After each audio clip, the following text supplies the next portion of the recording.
안녕하십니까, 정인태입니다. 윤석열 신당 창당 현실화되나, 이 주제로 말씀을 드리겠습니다. 네, 심평 변호사, 네, 윤석열 대통령의 멘토다, 이런 얘기를 하죠.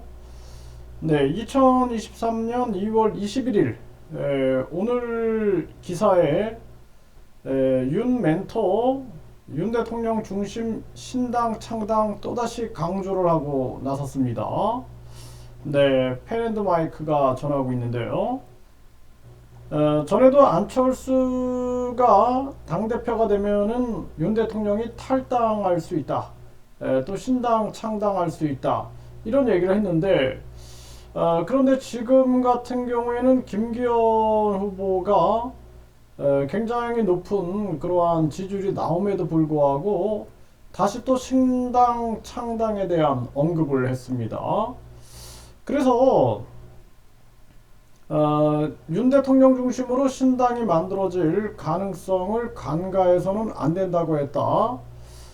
그는 야권은 이재명 대표와 그 나머지 야권 연대로 가는데 이미 감정의 궤곡이 생겼다. 여권도 이준석, 유승민계가 지금까지 대통령 취임하고 나서 대통령을 향해 끊임없이 저주의 말을 퍼부어 이런 세력들이 국힘 내부에서 상호 일치에 최소한의 정파적 이익을 같이 하는 집단으로 볼 수 있겠나? 네, 제 생각에는 내일 바로 정계 개편이 이루어진다 해도 조금도 이상하지 않는 그런 구조가 아닌가 생각한다, 이렇게 얘기를 했어요. 그래서 이 이제 정당이 사실상 국힘당도 건물을 가지고 있어요. 건물.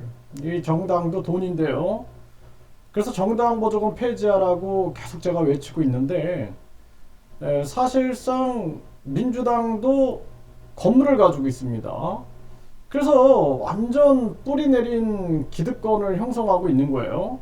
그 정당 보조금, 선거 보조금, 선거 보조금으로 자기들은 지금 건물을 마련해 놓은 상황이죠. 그러면은 과연 그 조직과 돈인데 이걸 놓고 나가서 신당 창당을 하겠는가? 어떻게 되겠습니까? 결국에는 김기현 대표가 당대표가 되게 되면은 사실상 윤 대통령 중심의 신당 창당이라는 것이 재창당 수준으로 가지 않을까, 저는 그렇게 진단하고 있습니다. 그 돈과 조직을 버릴 리가 없어요. 그걸 다시 또 조직한다라는 거, 그 돈, 엄청난 돈이 지금 쌓여 있는데 그것이 선거의 가장 중요한 핵심인데 그걸 서로 그거 가지고 싸우고 있는 겁니다. 그거 아니면은 사실상 유승민 또 이준석 각각 정당을 만들었겠죠. 그래서 결국에는 과거에도 봤던 것처럼 이준석에 대해서, 이준석 대표에 대해서 거의 제명까지 갈 뻔했죠. 네, 계속 경고하다가 제명까지 갈 그런 상황까지 가는데, 극렬 윤석열 지지층들이 그걸 외치면서 제명해버리는 수준으로 가는 그러한 방법을 택하지 않겠는가.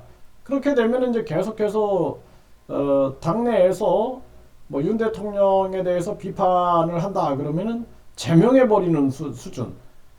뭐 명예 당대표 나오고 지금 하는 거 봐서는 계속해서 이준석, 뭐 유승민, 나경원, 안철수한테 하는 거 봐서는 이번에 김기현 후보가 1위를 차지하고 당이 완전히 윤석열 당화돼 버린다 그러면은 그때는 굉장한 이 갈등이 생길 거다, 저는 그렇게 보고 있습니다. 그래서 누구든 또 윤석열 대통령을 비판하는 자들은 제명하는 쪽으로, 징계하는 쪽으로 해가지고 강력하게 찍어 누르는 그러한 형태로 가지 않겠는가.